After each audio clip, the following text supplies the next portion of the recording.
Muito bem, nós vamos meditar na palavra do Senhor, que está em 1 João, capítulo 1, versículos de 1 a 4. O tema desta mensagem é o propósito de Deus na comunhão. O propósito de Deus na comunhão.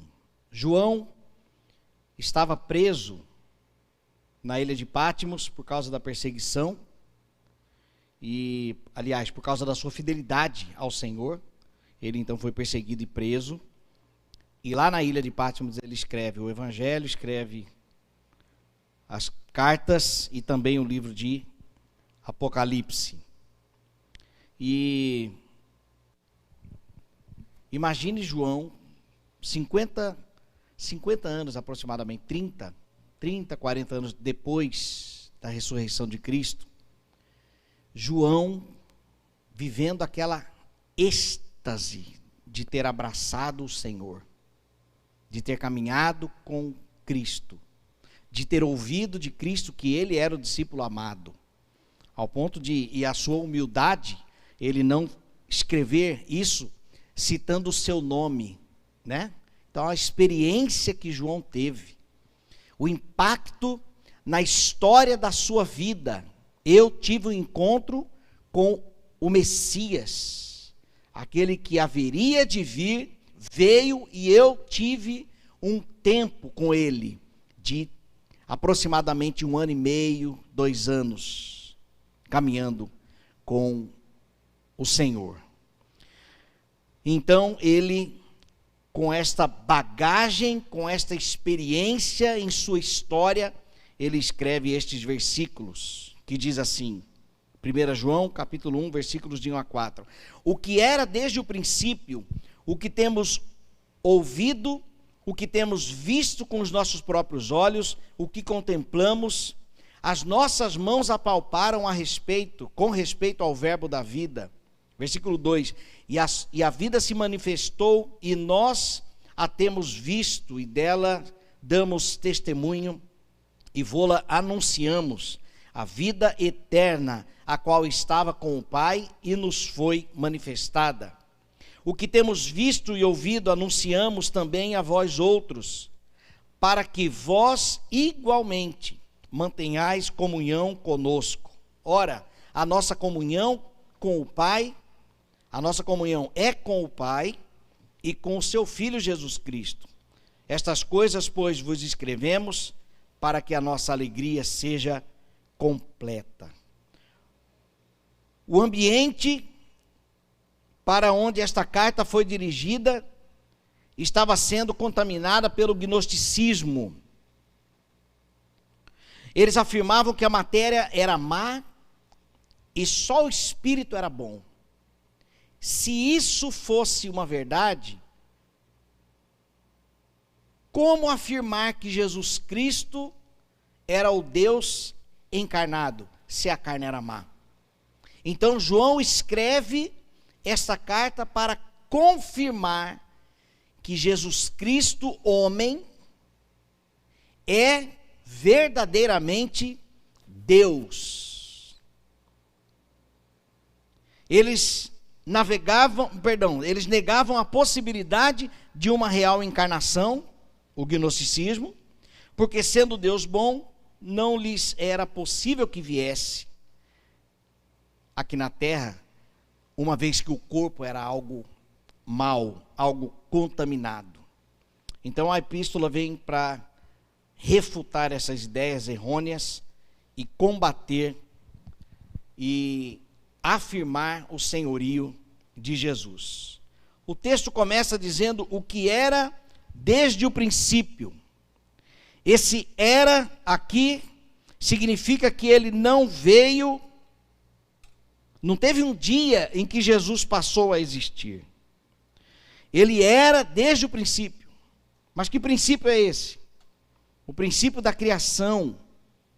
Antes da criação, Jesus Cristo já era, já existia. Eu lembro de um comercial de um banco que era a locução era de uma menininha, e a menininha falava assim: esse é meu pai. Aí aparecia um senhor, aliás, um jovem. Esse é meu pai. Ele gosta de fazer isso, gosta de fazer aquilo e tal. Ah, aquela ali é minha mãe. Mas eles ainda não se encontraram. E aí então a narrativa é assim, que a menininha está lá esperando os dois se encontrarem para ela nascer. Como se ela já existisse antes da vida. E o único que existia antes do nascimento, esse é o Senhor Jesus. O único. O que era desde o princípio. Antes do princípio da criação, ele já existia. Gênesis capítulo 1, versículo 1. No princípio, criou Deus os céus e a terra. Em João capítulo 1, no princípio era o verbo estava com Deus e o verbo era Deus. Então Jesus é o próprio Deus. Esta é a mensagem de João, para dar segurança para a igreja de Cristo, que poderia estar sendo contaminada com heresias, de que o Messias, que Jesus Cristo não era na verdade o Messias, porque o corpo era mau. Mas Jesus Cristo em terra, ele era 100% Deus e 100% homem. E não 50%, 50%. Jesus era plenamente Deus e plenamente homem. Jesus chorou, como sabemos, na morte de Lázaro. Jesus sentiu fome. Jesus sentiu sede, ali em João 4, se não me engano, que fala da mulher samaritana, que é onde ele pede água. Jesus sentiu ansiedade, medo de enfrentar a cruz, ao ponto de clamar ao Pai, que se possível afasta de mim esse cálice, esse momento de derramar o sangue. Mas ao mesmo tempo ele tinha também as expressões, as manifestações de que ele era Deus aqui na terra, quando ele disse, lance a rede. E ali ele deu comando para os peixes irem até lá, porque os pescadores haviam pescado a noite toda e não pegaram nada. Então o comando pela natureza. Na tempestade, ele mandou o vento se calar. Vocês me conhecem. Poder de Deus, o Criador. Os demônios, o endemoniado de Gadareno, que nunca tinha visto Jesus, ao chegar na ilha, o endemoniado vem, se prostra, e os demônios dizem, o que queres conosco, Filho de Deus? Então Jesus Cristo, ele era 100% homem, e 100% Deus. Ele era desde o princípio, ele estava com o Pai. E o que temos visto e ouvido é um resultado permanente de uma ação passada. Nós temos ouvido. Eu ouvi os ensinos de Cristo. Eu ouvi a voz de Deus. Eu convivi com Ele. Eu vi com os meus próprios olhos. João está combatendo aqui uma possível crença de uma mitologia, de que não, Jesus não existiu, não. Isso é conversa. Estão contando que ele veio. Mas João, então, faz questão de dizer que não era ali uma figura de linguagem, nem mistérios gregos. Jesus Cristo era uma pessoa, era genuinamente, uma pessoa genuína e histórica. Jesus de fato existiu, que fora ouvida, vista e até mesmo apalpada. Esse apalpar aqui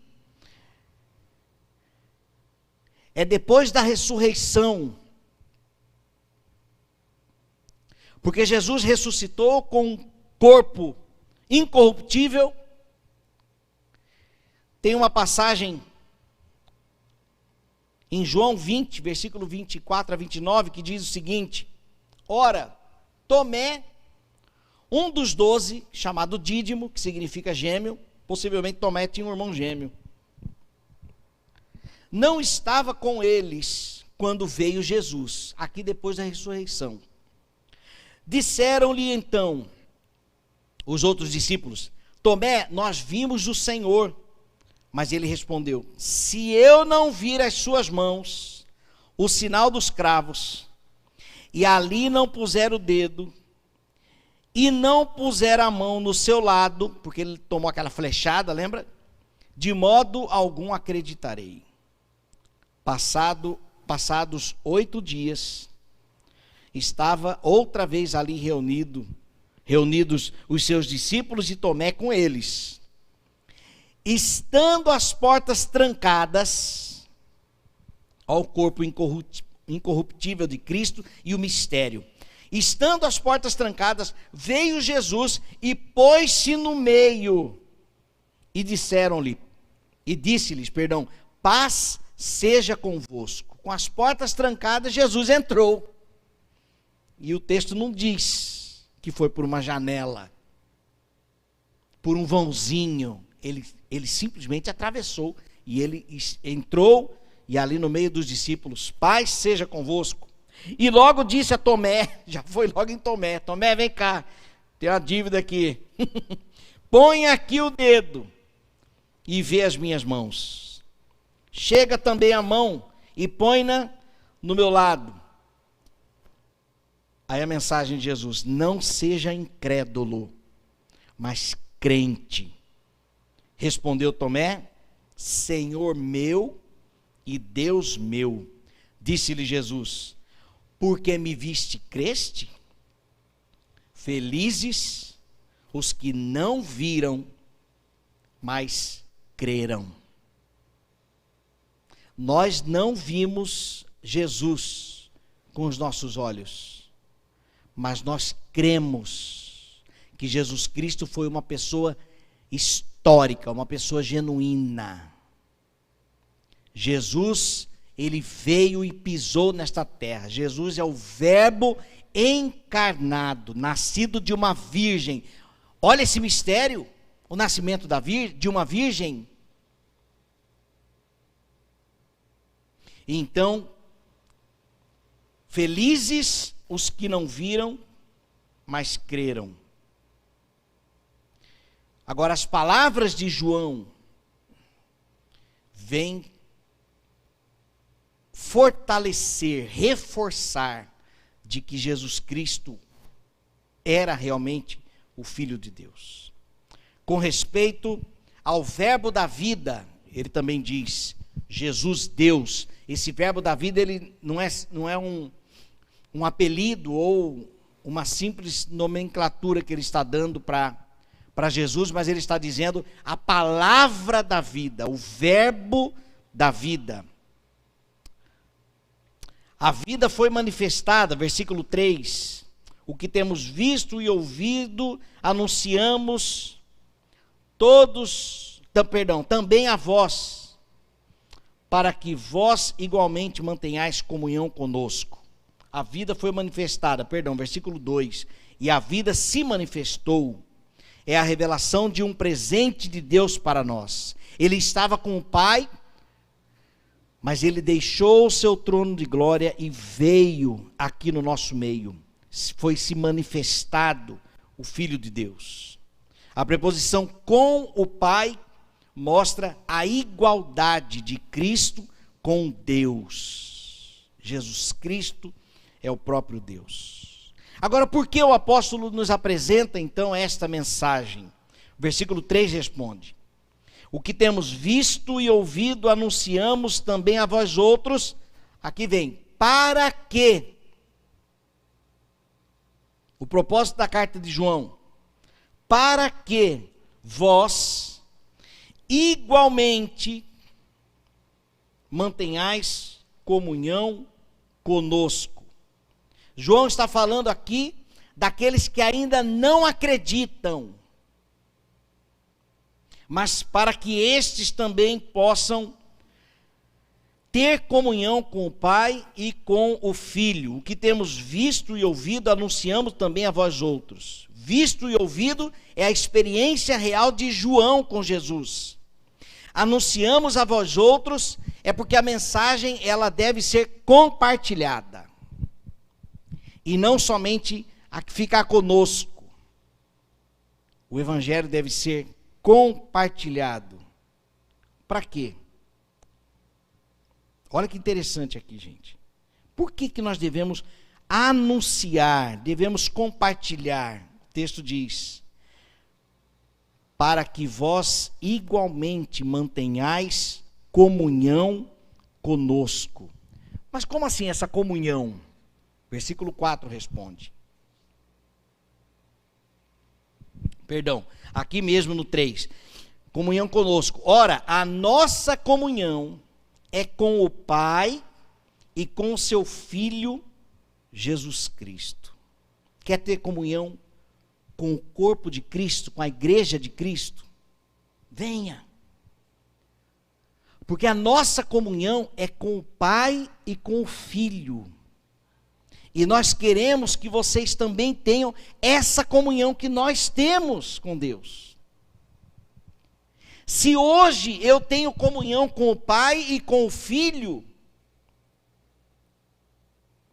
é porque a graça fez com que a mensagem do Evangelho chegasse até mim.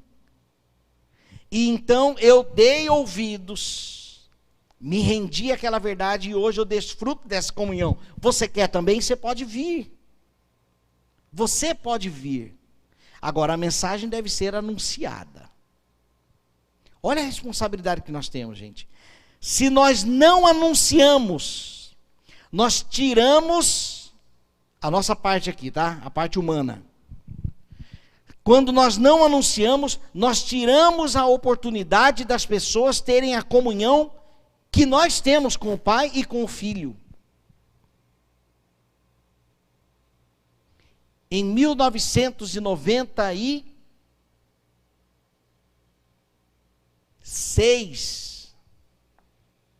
96, 99, eu acho que 97, foi um tecladista lá na nossa casa.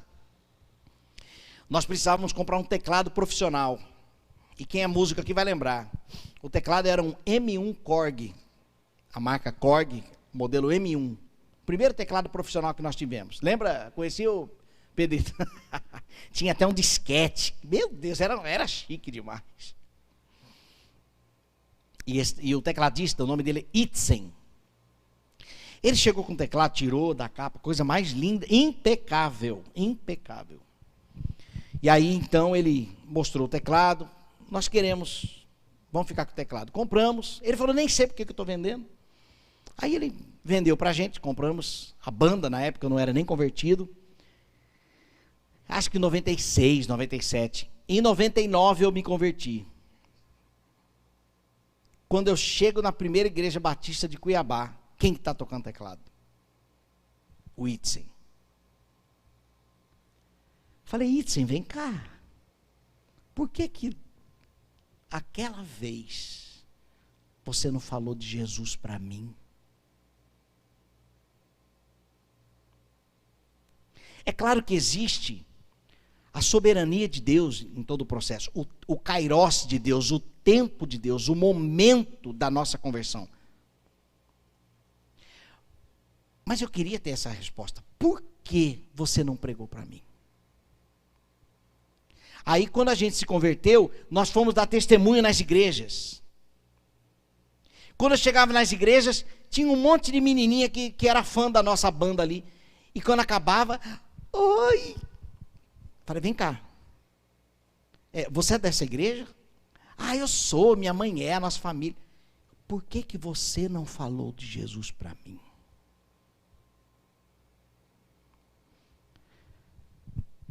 Eu deixei não estou colocando culpa nas pessoas, tá?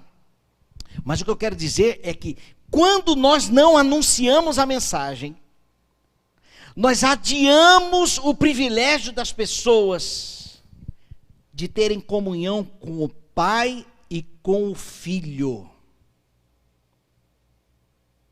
Essa comunhão, ela é, como eu disse no início do culto, é uma comunhão apaixonante.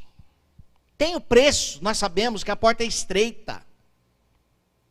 Mas nós somos libertos dos nossos próprios prazeres. Nós não somos mais dominados pelos nossos próprios desejos. Agora nós dominamos, porque a força de Cristo superabundou, né? A graça superabundou o pecado. E às vezes nós temos aí familiares, nós podemos ter amigos que estão sendo levados de um lado para o outro pelo pecado. E o nosso papel é então fazer o que João diz aqui, o que temos visto e o que temos ouvido, isto vos anunciamos. Para quê? Para que vocês também tenham comunhão conosco. E a nossa comunhão é com o Pai e com o Filho. Profundo, né? A nossa, não é para você vir para a nossa igreja, porque lá é legal. Não é disso que João fala. João fala para você ter a mesma comunhão que nós temos com o Pai. Jesus, homem, foi crucificado, terceiro dia ressuscitou. 40 dias depois, ele sobe e vai embora. Os anjos falam, olha, por que vocês estão olhando aqui para cima? Esse mesmo Jesus que subiu voltará. E aí Jesus fala para os discípulos, permaneçam na cidade, que eu enviarei o Consolador. E aí lá em Atos, então narrado o dia de Pentecostes, que é o dia que o Espírito Santo então chega à terra. E esse Espírito Santo é uma promessa de Cristo para habitar em nós, se cumprindo aquilo que ele disse, não vos deixarei órfãos. E João vivenciou tudo isso, ele ouviu tudo isso, registrou tudo isso, para que nós pudéssemos conhecer aquilo que aconteceu. É claro que João não escreveu tudo, porque nesse mesmo contexto aqui, de João, versículo 20, ele diz que muitas coisas não estão registradas aqui, das coisas que aconteceram, não foram registradas neste livro. Mas o que está aqui para nós é revelado, é a revelação para que conheçamos o Senhor. E então, a partir desta experiência, o que torna essa experiência viva, o que faz da Bíblia um livro diferente dos outros, é que o fato de lermos a palavra, Deus aciona o Espírito Santo para aqueles que creem, ou para crer. E então estes têm o Cristo narrado, vivendo dentro de nós, onde Cristo muda caráter, onde aquele que era pecador abandona o pecado, aquele que era pagodeiro vira pastor. Só Deus para fazer um negócio desse. A mulher que era prostituta se casa, tem uma família, é Deus quem faz isso.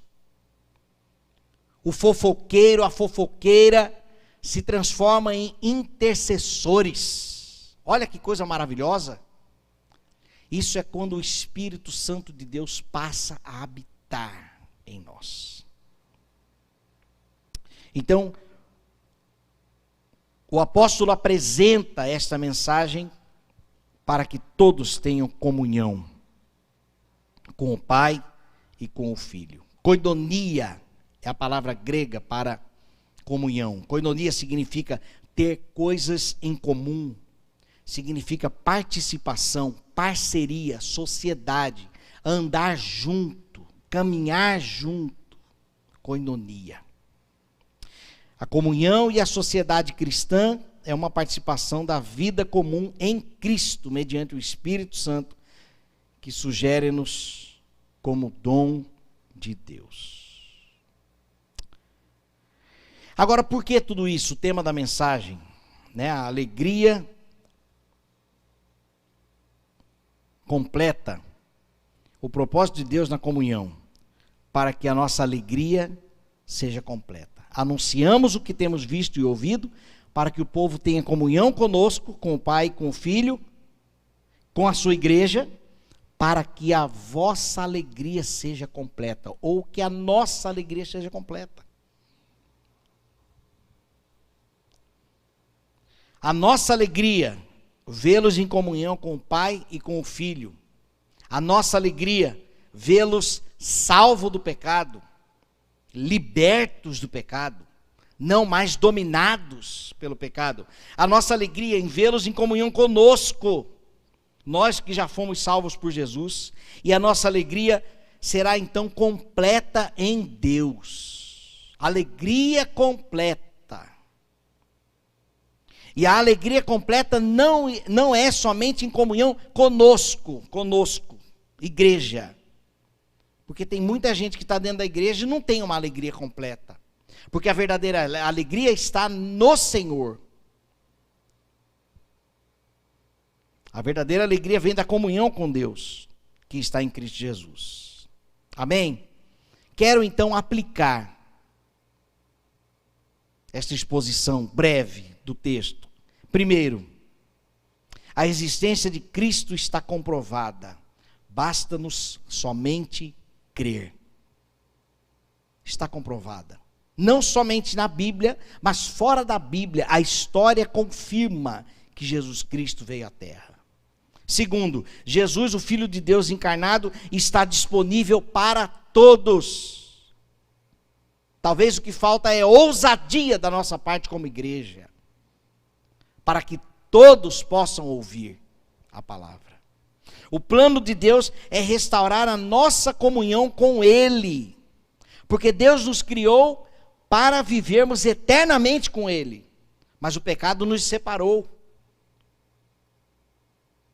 né? Romanos 3, o salário do pecado é a morte, a consequência do pecado.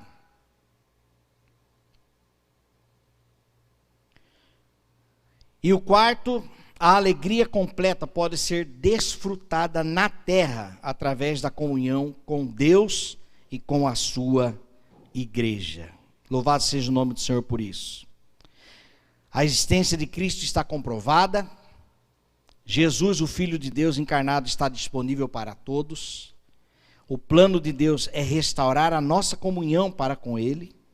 E a alegria completa pode ser desfrutada na terra. Desde aqui, a eternidade começa na terra, através da comunhão com Deus e com a sua igreja. A igreja de Cristo, ela é imperfeita por nossa causa, mas é perfeita por causa de Cristo. Mesmo sendo imperfeita, a igreja de Cristo na terra, local, ela é a igreja, a agência de Deus na terra é a igreja local. O seu povo que se reúne. Não as paredes, a instituição em si. A instituição igreja, ela existe por causa das leis desta terra. Nós precisamos da instituição para nos reunirmos, né? Vamos dizer assim, precisamos do CNPJ por causa dos CPFs, né? Não é isso? Mas a igreja de Cristo é o CPF. Somos nós, seres humanos. Nós somos a igreja de Cristo. A igreja de Cristo não parou, mesmo com essas portas fechadas por 6 meses. Continuamos trabalhando, continuamos anunciando, intercedendo, orando uns pelos outros. E aqui estamos nós. Somos a igreja de Cristo. Então a nossa alegria, ela só é completa em comunhão com o Pai e com o Filho. E a igreja do Senhor, quem anuncia, que tem a missão de anunciar esta verdade. nenhuma outra religião, vamos dizer assim, tem a obrigação que nós temos de anunciar Jesus Cristo. Porque Jesus, para outras religiões, pode ser um mestre, pode ser um profeta, pode ser até um cara legal, mas para nós é o Filho do Deus vivo, aquele que tem as palavras de vida eterna. E é esse Jesus que precisa chegar aí fora. Nós temos a missão de anunciar o que temos visto e ouvido. Vamos orar? Te louvamos, ó Deus, porque Tu és real e nós temos uma experiência pessoal com o Senhor. Por causa do Teu Espírito Santo, promessa do Senhor, para todo aquele que submeter a Tua palavra. Obrigado, Senhor, pelos registros de João, inspirados pelo Teu Espírito e disponibilizado para nós, 2000 anos depois.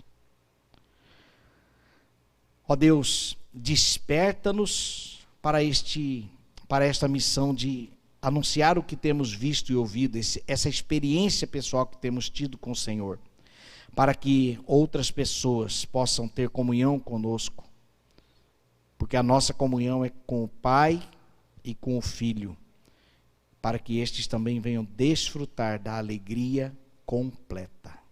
Em nome de Jesus. Amém. Meus irmãos,